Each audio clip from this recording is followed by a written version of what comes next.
Assalamu alaikum class 5. Today we are going to start our new chapter and the second chapter of the final term, which is chapter 6 of the book Microsoft Word. Okay. You already know about the word processing. Word processing refer to the processing of word. Software used for word processing are called word processor. Word processing के बारे में आप जानते हैं। Word processing कहते हैं कि word पे काम करना यानी प्रोसेस करना, और जो सॉफ्टवेयर यूज़ करते हैं वर्ड प्रोसेसिंग के लिए उनको कहते हैं वर्ड प्रोसेसर्स। ठीक है। You have learn how to make simple word document and word pad. Microsoft Word popularly known as MS Word और simply word is a word processor. इससे पहले आप प्रैक्टिकल कर चुके हैं वर्ड पैड का। ठीक है, चैप्टर आपने पढ़ा था, वो भी एक वर्ड प्रोसेसर है, लेकिन वो एक सिंपल वर्ड प्रोसेसर डॉक्यूमेंट बनाने के लिए यूज़ होता है। दूसरा माइक्रोसॉफ्ट वर्ड है जो ज़्यादा पॉपुलर है, उसको हम सिंपली MS वर्ड या सिंपल वर्ड भी कहते हैं, ये भी एक वर्ड प्रोसेसर है। Word is a very versatile software, it is a part of Microsoft office package. एक सीटी आप परचेज़ करें माइक्रोसॉफ्ट ऑफिस पैकेज की, तो उसमें एक सॉफ्टवेयर आपको मिलेगा MS वर्ड, और डिफरेंट हो और भी सॉफ्टवेयर होते हैं उसमें। जो वर्ड प्रोसेसिंग का सॉफ्टवेयर मिलेगा वो है MS word. In this lesson, you will learn how to use Word, some of its features. You will learn about more advanced features of Word in your later classes. ठीक है, तो आप जो है इसमें पढ़ेंगे स्टार्ट में कुछ फीचर्स हैं, और आगे क्लासेस में भी इसके मुख्तलिफ फ़ीचर्स आप एडवांस फीचर्स पढ़ते जाएंगे, क्योंकि एक बड़ा सॉफ्टवेयर है और फीचर्स इसके बहुत ज़्यादा हैं। और जो हम इसमें करेंगे टेक्स्ट एडिटिंग है, अब उसमें आ जाता है कटिंग, कॉपिंग, पेस्टिंग है, स्पेलिंग ग्रामर चेक है, रॉन्ग स्पेलिंग चेक करके उसको करेक्ट करना। The appearance of text can be easily change है, यानी फॉर्मेटिंग है, साइज है, स्टाइल है, मार्जिन है, फॉन्ट टाइप है। पेज फॉर्मेट है, size of the page can be set according to our requirement. Insert clip art है, क्लिप आर्ट रेडीमेड पिक्चर होती हैं, लाइब्रेरी से उनको हम पेस्ट कर सकते हैं। मेल मर्ज है, the facility of combining 2 file into 1। अब इसमें से बहुत सारे फीचर्स हैं, कुछ हम इस क्लास में कवर करेंगे। Starting word, how to start MS Word simply. अगर ये आपके कंप्यूटर में इंस्टॉल हुआ है, click on the start button on the desktop of your computer, start menu appear आएगा। Click on all programs option in the start menu, all programs menu appear हो जाएगा, फिर उसमें से आप सेलेक्ट कर लेंगे Microsoft Word. Click on it and this window will appear on your computer screen. This is the MS Word window. Okay, the MS Word window इस तरीके की होगी, उसमें डॉक्यूमेंट विंडो खुली भी होगी।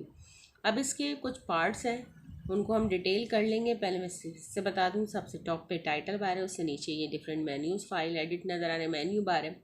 देन स्टैंडर्ड टूल बार है, फिर फॉर्मेटिंग टूल बार है, ये रूलर है यानी स्केल है, स्क्रॉल बार हैं दो, एक वर्टिकल है, ये हॉरिजॉन्टल है, ये वर्क स्पेसेज है, टाइप होता है। और सबसे पहले ये टाइटल बार पे आप देखें 3 कंट्रोल बटन है, मिनिमाइज, मैक्सिमाइज, क्लोज बटन, और सबसे जो लास्ट वाली बार है वो स्टेटस बार। स्टार्ट करते हैं टाइटल बार से। The top most bar, the title bar is displayed at the top of the window. The name of the current active Word file is displayed on the left hand side of the bar, and the control box with the 3 buttons to minimize, maximize, close the document is present on the right hand side.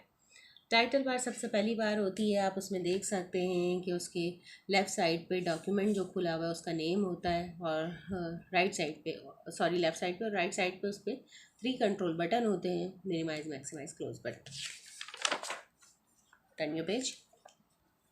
The second bar, menu bar. The menu bar display the various menus options presents, और इसके अंदर आपको different menus के name नज़र आ रहे होते हैं।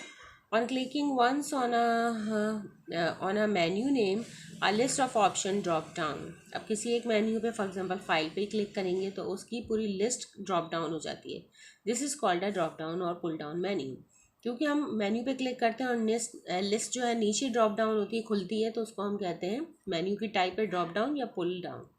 दूसरी टाइप होती है पॉप अप, अगर किसी नाम पे ऑप्शन पे क्लिक करें और मेन्यू उसके ऊपर खुले तो वो पॉप अप मेन्यूज होते हैं। The menu bar also has a close button on the right corner which can be use to close the current document. ठीक है, अब मेन्यू बार में भी कॉर्नर पे एक क्लोज बटन है, उस पर क्लोज करेंगे तो वर्ड क्लोज नहीं होगा, बल्कि जो करंट डॉक्यूमेंट जिस पे आप काम कर रहे हैं वो क्लोज हो जाता है। उसके नीचे होती है standard tool bar. The standard tool bar display icon from some of the menus option like new, open, save, print. These icons are shortcut to these option. अब स्टैंडर्ड टूल बार में वो ऑप्शन रखे जाते हैं और icons बना के जो बहुत ज़्यादा यूज़ होते हैं, यानी मेन्यू बार के अंदर कुछ ऑप्शंस होते हैं, कुछ कमांड्स होती हैं जो बहुत ज़्यादा यूज़ होती हैं, तो बार बार मेन्यू में जाएं, ढूंढें, क्लिक करें, उसके बजाय उनको एक बटन की फॉर्म में, आइकन की फॉर्म में रख दिया जाता है स्टैंडर्ड टूल बार में। जैसे न्यू कमांड है, ओपन है, सेव है, प्रिंट है, ये शॉर्टकट समझ लें, उन मेन्यूज़ के ऑप्शन का शॉर्टकट है ये। By clicking on these icon the function related to the icon is performed. अब इस पर क्लिक करेंगे जैसे सेव पे, तो जो फाइल में जाके सेव वाला ऑप्शन है वही वाला फंक्शन सेव आइकन पे क्लिक करने से हो जाएगा। स्टैंडर्ड टूल बार के नीचे होती है फॉर्मेटिंग टूल बार।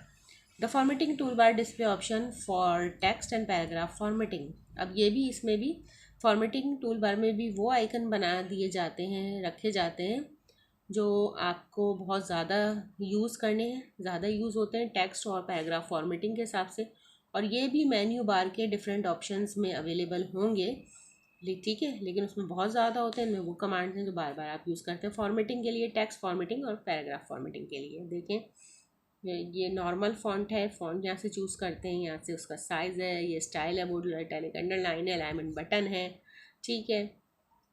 उसके अलावा लाइन स्पेसिंग है, नंबरिंग है, बुलेट्स हैं, फॉन्ट कलर है, हाईलाइट कलर है, आउटसाइड बॉर्डर है, और डिफरेंट ऑप्शन अवेलेबल होते हैं इसमें। फॉर्मेटिंग टूल बार के नीचे रूलर है। The ruler act as a measuring tool. It allows you to set the layout of the document by changing the page margins, setting tabs and indent.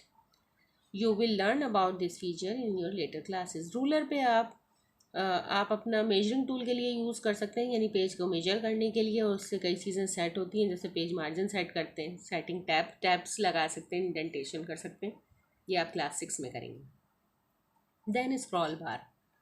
अब scroll बार एक side में होती है और एक नीचे होती है बॉटम में डॉक्यूमेंट विंडो के। Document window shows two scroll bar, vertical scroll bar and horizontal scroll bar. These scroll bar are used to view the part of document which is normally not visible on the screen. देखें, scroll bar use होती हैं to see the unseen part of the page. Page बड़ा होता है और screen छोटा होता है, तो जो पार्ट हमें नज़र नहीं आ रहा उसको स्क्रॉल करके देख सकते हैं, इसीलिए ऊपर नीचे करके या दाएं बाएं करके देख सकते हैं। अब दो स्क्रॉल बार हैं, एक वर्टिकल है जो यूँ इस तरीके से खड़ी होगी विंडो के साथ। The vertical scroll bar allow to move the document up and down. ये अप एंड डाउन देखने के लिए पेज को यूज़ होती है। And the horizontal scroll bar allow to move the document left and right. और हॉरिजॉन्टल जो होती है स्क्रॉल बार वो लेफ़्ट और राइट देखने के लिए यूज़ होती है, ठीक है। इस तरीके से हॉरिजॉन्टल होगी और इस तरीके से वर्टिकल स्क्रॉल बार होगी इस विंडो में। सबसे नीचे डॉक्यूमेंट विंडो के भी नीचे वर्क एरिया जो होता है उसके नीचे स्टेटस बार होती है। The status bar located at the bottom of document window provides information about the active document and position of cursor. Status bar जो नीचे मुसलसल उसमें चेंजिंग आ रही होती है, जहाँ जहाँ आपका कर्सर मूव करेगा उसकी इन्फॉर्मेशन, जिस पॉइंट पे आ रहा है, जिस ऑप्शन पे आ रहा है उसकी इन्फॉर्मेशन प्रोवाइड करता है। अच्छा, ये तो हमारी विंडोज़ और उसके पार्ट्स कंप्लीट हो गए। अब how to create a document in MS Word. Creating a document. After starting MS Word, a new document appears by default. The document has a name, document 1. You can start working in this document right away. However, if you wish to open another new document, perform the following steps. जैसे ही आप Microsoft word खोलेंगे तो by default new document खुद ही खुलता है और उसका नाम पहले से होता है डॉक्यूमेंट 1। हम इसको चेंज कर सकते हैं, ठीक है। लेकिन अब आप इस डॉक्यूमेंट 1 में काम कर रहे हैं और एक और न्यू आपको पेज की ज़रूरत है डॉक्यूमेंट की, तो वो किस तरीके से खोलेंगे वो स्टेप्स देख लेते हैं। There are 2 method to create new document. 2 तरीके हैं न्यू डॉक्यूमेंट बनाने के लिए। पहला देख लें, मेथड 1। फाइल मेन्यू पे क्लिक करें, मेन्यू अपेयर होगा, ठीक है। उसमें से आप न्यू ऑप्शन को सेलेक्ट करें, ड्रॉप डाउन मेन्यू से फाइल के न्यू ऑप्शन को सेलेक्ट करेंगे। न्यू डायलॉग बॉक्स ये आपके सामने आ गया। इसमें से आप ब्लैंक डॉक्यूमेंट चाहेंगे तो ब्लैंक डॉक्यूमेंट ले लें और क्रिएट बटन पे क्लिक कर दें। ये आपका एक न्यू डॉक्यूमेंट फाइल ओपन हो जाएगी। सेकंड मेथड है click on new icon for a new document present on the standard tool bar. A new document file is created. आप इस स्टैंडर्ड टूल बार में इस आइकन पे, जो न्यू का आइकन होता है, इस पर क्लिक करेंगे और ऑटोमेटिकली एक न्यू डॉक्यूमेंट बन जाएगा। ये शॉर्टकट वे है। जब न्यू डॉक्यूमेंट हमारे पास अपेयर हो गया उसके बाद है entering text. When you open a new document, a blank vertical line can be seen on the blank area known as work area. This blinking line is called cursor. जब new document appear होगा तो आपको पूरा एक white page नज़र आएगा, blank होगा, कुछ लिखा हुआ नहीं होगा, उसे हम वर्क एरिया कहेंगे। और वर्क एरिया में आपको टॉप पर लेफ्ट साइड पे एक ब्लिंकिंग लाइन, छोटी सी लाइन चमकती हुई ब्लिंक करती हुई नज़र आएगी, उसको हम कहते हैं कर्सर। कंप्यूटर का जो कर्सर होता है वो एक वर्ड प्रोसेसिंग में लाइन के तौर पे अपेयर होता है। The cursor show the position where text type from the keyboard will appear. Cursor वो जगह बता रहा होता है कि जब आप कीबोर्ड से टाइप करेंगे तो वो स्क्रीन पर, वो पेज पे कहाँ आएगा। Start entering text by pressing keys on the keyboard, keep typing continuously and do not press the enter key to come to the next line till you want to change the paragraph. देखें, आप type करना शुरू कर दें keyboard से और type करते रहें, एंटर की प्रेस नहीं करें, चाहे लाइन के आप आखिर में हो जाए, वो ऑटोमेटिकली आप नीचे वाली लाइन में आ जाएंगे। आप बस टाइप करते जाएं, ठीक है। एंटर की जब प्रेस करते हैं जब हमें पैराग्राफ चेंज करना होता है। The word rap feature of the word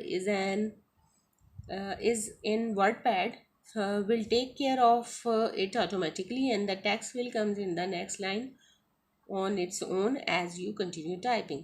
जब हम कंटिन्यूसली टाइपिंग करते रहते हैं तो ऑटोमेटिकली हमारा कर्सर नीचे आ जाता है, ठीक है, नेक्स्ट लाइन पे, और टाइपिंग हम कंटिन्यूसली करते रहते हैं।